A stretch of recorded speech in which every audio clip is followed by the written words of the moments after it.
Hi guys, this is Jacqui Cooper and I'm with Jacqui Cooper Travels. And for those that have not been following the podcast, welcome and definitely click subscribe both to the podcast as well as to my YouTube channel. The podcast focuses both on a little bit of travel, but it also talks about stories of fun and inspiring things. And I talk to people from all around the globe. Today, I am talking with Morgan, and we're having continuing conversations. So we actually became involved with talking because she has a very special pet, more than one special pet, and they actually are not from around here. So it's sort of tied into our talk about travel. Morgan, you also have a business and you're also an entrepreneur. So for those that are not familiar with our past conversations, why don't you go ahead and share a little bit more about what you do, how you got involved, and then we'll visit with some of your really cute friends. For sure. Thank you so much for having me today. I'm super stoked to be here. My name is Morgan Berliner. My business is called Morgs and Friends, and I make cage accessories, bonding accessories, and toys for sugar gliders. And I also, and other exotic pets as well. And I also am a mentor through Sugar Glider Guardians. So it's a rescue group. And I mentor new owners or experienced owners that have questions. And I help with bonding techniques, all kinds of questions, medical. I worked as a vet tech for a few years. So I worked as at an exotic general practice and emergency clinic. So that's actually where I first saw sugar gliders. And I ended up adopting mine just from a family that was rehoming them. And I basically bought a $100 sewing machine and taught myself how to sew. And it kind of took off from there. So through Morgs and Friends, I have subscription boxes. I do bonding scarves like this right here. I do toys, cage sets, interactive hammocks, all kinds of things. And then I also I do videos. I show how to give medication. I show how to bond, different ways to do things. I show how to give nail trims. And I basically talk about what I'm going through with my gliders, so that people who may be going through the same thing or are not really sure how that works can kind of get a grasp, especially for new owners. So gliders are super cute. Now you have a little baby that is around your neck. To explain why you have the scarf around your neck. What's it for? What's the purpose? So I have in here, his name is Burton. He's about 14 weeks old. I picked him up on his so when gliders are born, they basically are like the size of a tiny little grain of rice, and then they develop in their mom's pouch, much like a koala or a kangaroo. And their out of pouch date is what we call their birth date. So he was technically out of pouch, which means like he kind of let go of mom and for like the first time. So his out of pouch date was September 1st, and then usually they don't let them go home until about 12 weeks. My breeder, so this is the first sugar glider that I've gotten from a breeder, but I went to a USDA certified breeder. Her name is Danielle. She is from My Little Sugar Glider out here in Lake Havasu. And so he was neutered on the 24th, and I went and picked him up on the 29th. So he's about 14 weeks old. The reason I have him around my neck and the reason why I really like bonding scarves and I started making them was because there are a few different reasons. One, you have to spend time with your sugar gliders. It's just something as an owner, especially too, he's alone right now because he's a little bit too small to put with the others. And he also is in his quarantine period. Basically, I always recommend a 30-day quarantine for any new glider that you're adding into your household, basically to make sure that there are no transmissible or communicable diseases. So I handle all of my colony like first, and then I handle him afterwards just to make sure that I don't pass anything from him to them. And he's actually going for his vet visit on Tuesday. Even though I trust the breeder and I love the breeder and I know that he's healthy, I always recommend getting a fecal done and a new pet exam just to make sure that there's nothing that I'm missing. And once that happens and he completes his 30-day quarantine, I'm going to assess his size. But the reason that I have him around my neck is because, one, they hear your voice and they feel the vibrations of your voice. And so, like, it ends up, you can't really see it, but it ends up coming to about like my chest level. And what also happens is they can hear your heartbeat. So what happens is as you go through your daily life, they feel close to you. And that's how they bond with their owner. So my gliders, I have like tons of different bonding options for them, but they always just preferred the scarves, just kind of like across the board. And so I have a lot of neck issues, and I was finding that a lot of the things that were made weren't comfortable for me to wear. So I started tweaking it and made it so that it was comfortable for me, and my gliders were happy and comfortable, and people started buying it off me, and that's kind of how that went. So do you think he might be open to being in on the camera? And we might, for those that are listening, you might hear some sounds, and that's just because he's saying you're opening up the pouch. I'm scared. So what the sounds that you may hear are called crabbing. New Joeys are away from their mom. So basically he was with his mom up until I took him home. So this is all really scary and new for him, like loud noises, talking, things like that. You just used another word I had not heard. They're called, the babies are called joeys. Isn't that also what kangaroos are called? Yeah. Oh, wow. Yeah, so he's considered a Joey. So that's what crabbing sounds like. And for them, that can be anything like, get away from me, or I'm scared, or you're annoying me. So especially when, so my gliders that I have in my sweater pocket right now, when they crab at me, it's more like, ugh, mom, like, stop, or I have to give them antibiotics right now. So they're like, ugh, stop it. Whereas he's crabbing at me because he's like, I'm scared. Leave me alone. I'm just a baby. Okay, let's see if we can see him. No, Burton. I Oh, know. look at him. Oh, he's so cute. He has big eyes and a tail that you were telling me he's special because he has a tail that has rings on it. Yeah, so he's actually what's called a ringtail mosaic. Oh, So I beautiful. don't know Okay. if you can see his tail up here, but it goes from Yes. gray to white and then to a Oh, he's looks so soft and little. Oh my gosh, so cute. yeah, he's So for very those soft. that are on the podcast, you'll have to go over to the YouTube side to be able to see how charming he is. Such a, all baby animals are so cute, but he has such big eyes, so adorable. And now you were saying that you have how many in your sweatshirt? I have three. This is what's called a bonding sweater, and basically there's a they've taken the pouch, like the pocket that you would have in a pullover sweatshirt, and they have made it into a zipper pouch. So I have three in there right now. So it makes me look about twice the size that I normally look. But they're hanging out in there, and so I kind of waddle around too, and I kind of like support them with my hands. So my parents always laugh. They're always like, but so they're in there right now, and they're sleeping. And so yeah, there are three. They're adult size, so they're about not quite twice the size that Burton is, but maybe almost twice the size. So they're quite So, a bit bigger. so, we were going to talk about two things today. We were going to talk about the colors of sugar gliders because, again, when you go and if someone goes to get a sugar glider, definitely listen to our past episodes because we talked about the type of housing to have, the type of food to have, and also the legality of certain, states and things like that. So listen to the past because we're not going to be covering that, but also Morgan's contact information will be in the podcast. So that way you can like her Facebook, you can connect to her shop, and you can learn more about, everything that she's doing to support the breed. And her other gliders are rescues. So she's involved with different rescue groups that we also support because it's very important to support them. And so we're going to be doing different things come the new year to help raise money for them. But in the meantime,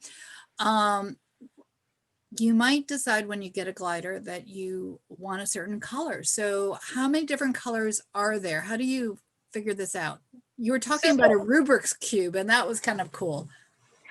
So there are tons of different colors. I can't remember off the top of my head how many specific colors there are, but the main ones are going to be, so there's standard gray, which my 3 are. And I show them on a previous podcast as well.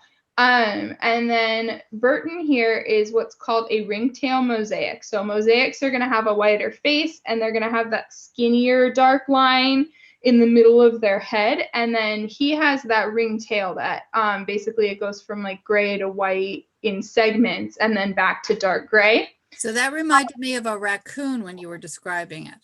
Kind of. It's a little bit thicker, but yeah, kind of like that. And then there are what's called creminos. Those are those are a lighter, and then they also have like a lighter brown fur. Then there's platinums, and creminos and platinums look pretty similar, but platinums are a little bit lighter still. And then there's the leucistics. So those are they're stark white.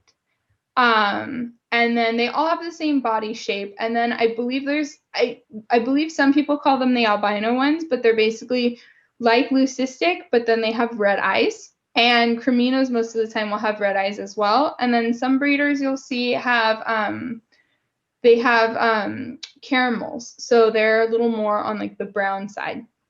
So you can do like Google searches if you just type in like the type of names, and you'll get a bunch of pictures that come up, and they're super cute.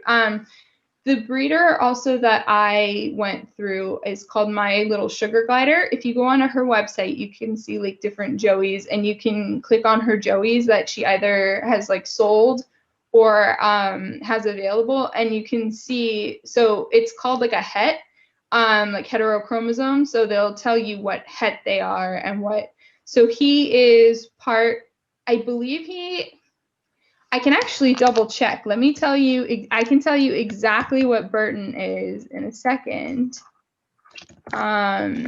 because she has that listed. So let me go here and let me see what he is specifically. All right, it's loading. So let's see. Okay. Let's pull that up.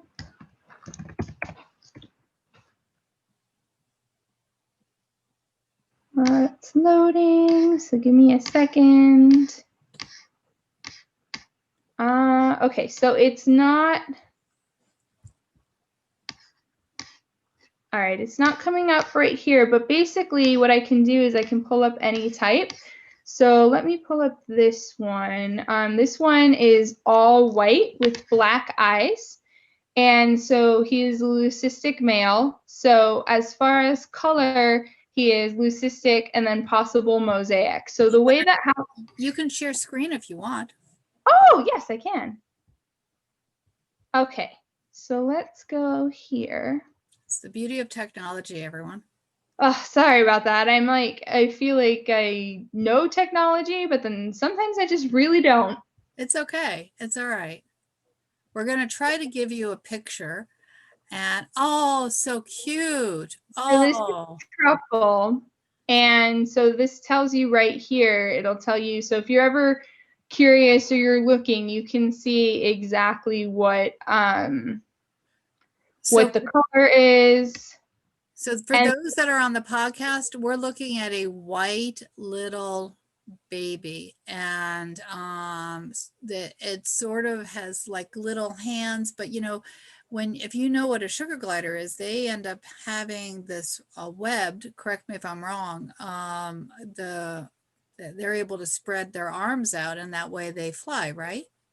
It's the patagium. Yeah. And it basically, it's a membrane between their wrist and their ankle. And so what they can do is that's where they get the gliding portion of it, is they literally can start on one part and then jump and glide down to you. Now, my kids, if I were to ask them if they'd be interested in that, they're not. That's not a thing for them. They'd be like, you're crazy. No. but a lot of people have been able to train their gliders so then like it'll climb up and then it'll like spread it. So it's kind of like a flying squirrel, but they are different. They're not the same, but it is kind of similar. So you do have that membrane. And then they have a very long tail. A lot of times they'll use that for balance, but they also will use it to wrap around things like bracelets. So a lot of the toys that I make have a lot of different bracelets, and that's called tail carrying. And they'll literally wrap their tail around and pull it down with them like across the cage or back to their pouch. So another topic that we had said we wanted to briefly touch on is insurance, because just like with every other pet, things happen. And so I know that you've taken your pets for teeth recently. So why don't you talk a little bit more? I mean, like I said, we've talked about the cage. You have to, if you get a pet, you have to know where to home them and how to feed them. And now we're talking about the other area that you might want to think about, because if you invest in a pet, no matter if it's a rescue or if you buy a new one from a breeder, you're investing in a family member. So insurance, what do we need to know? So the one thing to always remember too with sugar gliders is if you're going to get a sugar glider, you have to get at least two. They get very lonely and they can start to self-mutilate. So that's why I spend so much time with Burton as well before he goes in. He will be introduced eventually to my gliders, but that's just one thing to keep in mind as well. But so pet insurance, there's a lot of misconceptions about it. But basically what happens is if you have pet insurance, it's best to get it when your pet is young before it has any health problems. So I always tell people when they rescue something, especially if there are no known health issues, get pet insurance, like ASAP. So I actually learned the hard way with my dog. But so what happens is when you have pet insurance, you pay for your policy. So you pay a certain amount of month and that covers your policy. So it depending on which animal you're insuring, but if we're going to do sugar gliders, I use Nationwide Exotic Pet. It's a newer plan that they have, but my plan is called Whole Pet with Wellness. Basically, that plan will cover almost anything. It is a little bit more expensive than the other plans that they offer, but it also covers exams, vaccinations. They don't need vaccinations, but if it was an animal that did need vaccinations, like ferrets or something, they would cover that. They also cover preventative spays and neuters with the wellness plan.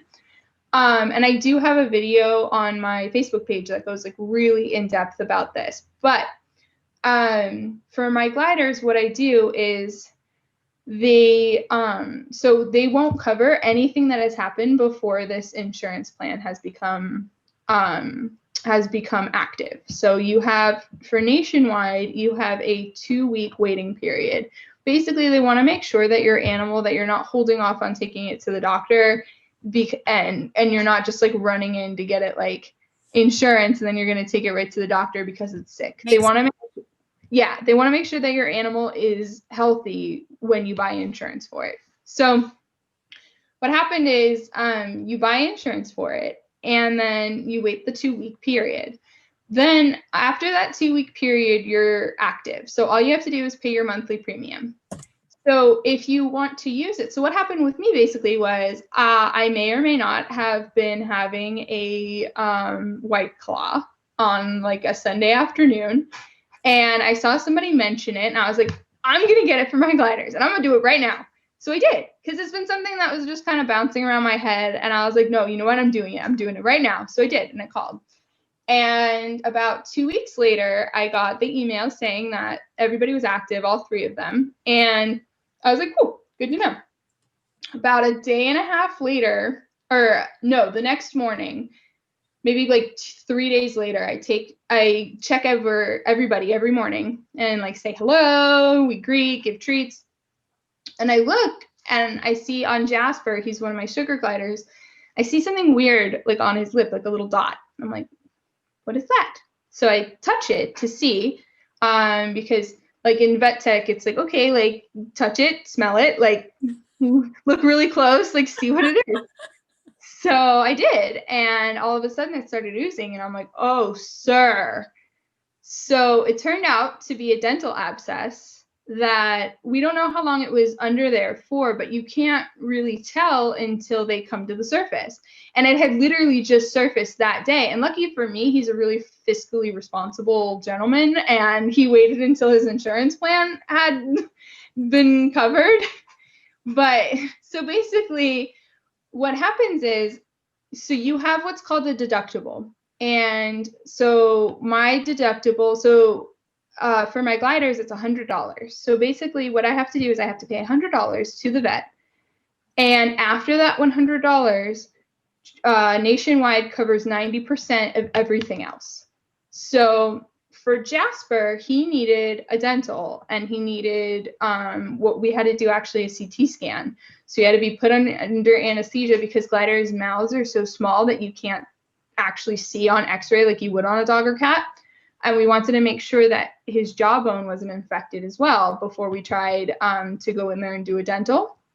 So but they covered all of that. And what happens is they reimburse you for it. So you go to your vet, you get everything taken care of, you pay the vet, and we can talk about it on another point. The policy I have on my dogs through a different company, they actually pay certain vets directly, so you can like figure that out with your vet whether or not they take Trupanion payments, but Nationwide does not. So what happens is I took care of everything with the vet.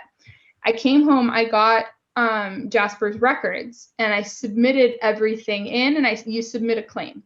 And then what they do is they sit there and they pour through their records, and they make sure that this isn't something that happened before. And then they get the records of what was done and everything like that. And then they reimburse you for it. So far with Jasper alone, with all of his teeth issues and different gingivitis things, starting from like July, we basically have gotten at least $1,000 back. Because now his deductible has been covered, and with Nationwide, your $100 deductible lasts for that year. So now I have basically, his deductible has been covered. So every time we go back, I get reimbursed. So you made a really good point. That's also something, I mean, I know that we'll talk about insurance on other episodes as well, but with different companies, sometimes it's per episode and not for the year. So that's a great question to ask when you are buying insurance for your pet, whether it's glider or other type of pet. Is this a per incident type of situation, or is it for the year? So yeah, and the thing is too, one thing to really look into with different companies is certain companies have caps per condition.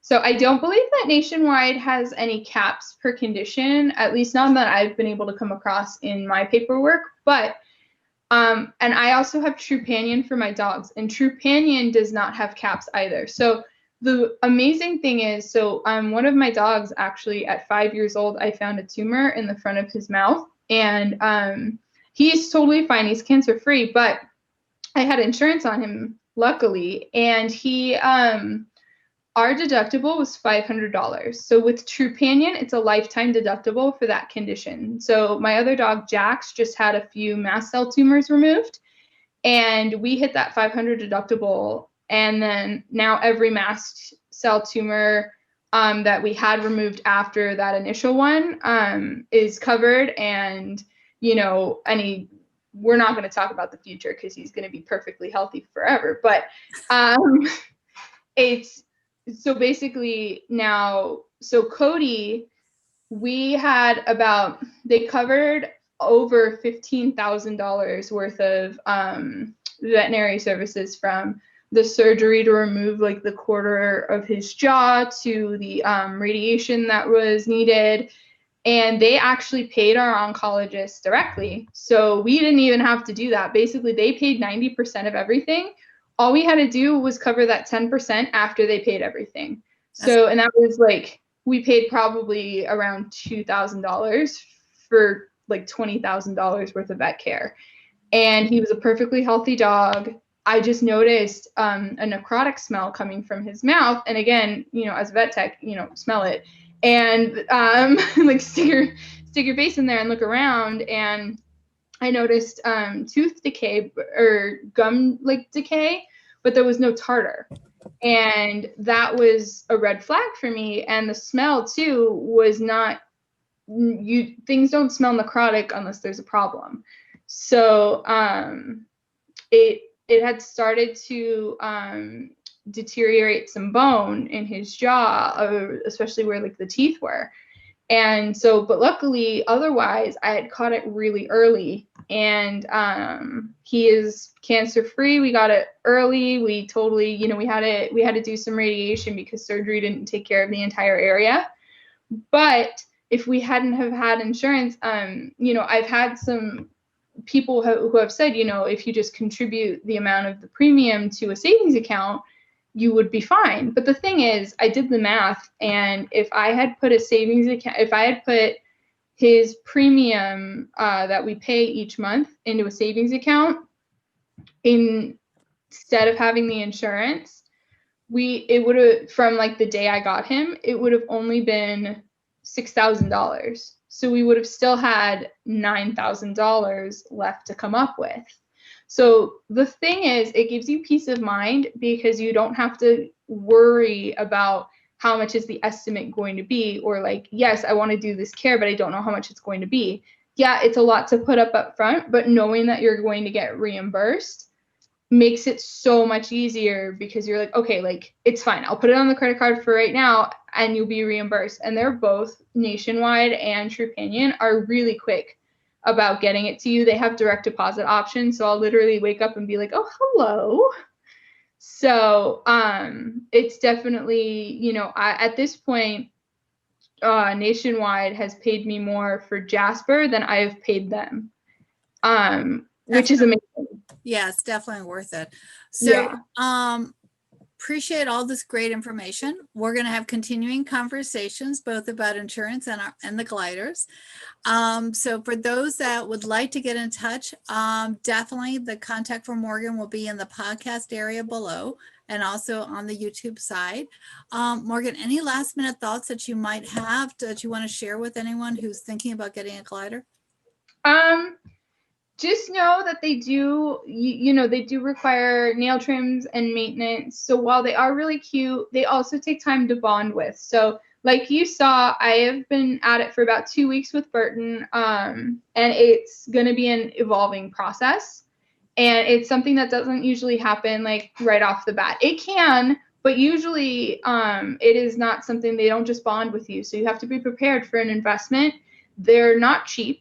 The stuff isn't cheap. The setup isn't cheap. You know, there are definitely certain, you know, at certain expos, you'll find certain glider people who will tell you they're easy and they're not hard of a setup. And it's definitely something, they're not, I'm blanking on the word. They're not like just an impulse pet. They're definitely something that you want to plan. They need special diets. The vet actually feels like the reason I'm having so many teeth issues with all of my kids right now is because of the diets that they were fed before I got them. Unfortunately, that can have lasting effects on their health. And so you're going to want to do research, or you're going to want to reach out to mentors or people who, you know about gliders, and, you know, like me, or, you know, joining Guardians. They have a mentorship program. Everybody's amazing. And they pair you with somebody that you can literally ask any question to under the sun.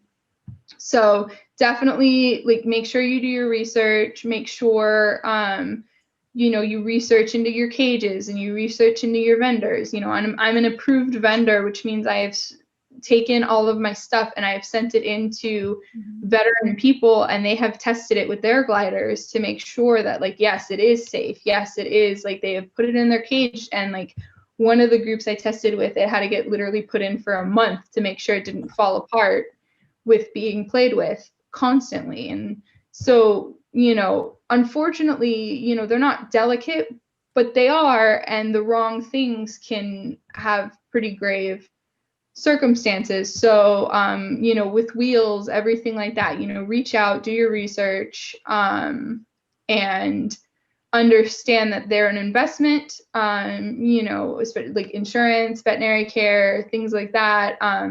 housing, wheels, toys, pouches, everything. They're so much fun. They're amazing. They give you so much love. Like every time I walk past the cage, like especially if they're up at night, like it's like a party. And they make me so happy. Like, but understand that they're not, they need their nails trimmed. They need your time. They need, they need multiples. They need, you need to work with them. They're not just going to like you. So yeah. Yeah, I mean, so like you said, they're not an afterthought. They definitely need to be planned, and they definitely are a joy to have, but they're a responsibility, and they're another living being that we need to respect and support, and understand that they're not out in the wild, they're in your care. So well, Morgan, I know we're going to be talking again. Thank you so much for being on this episode, and have a good night. Thanks, you as well.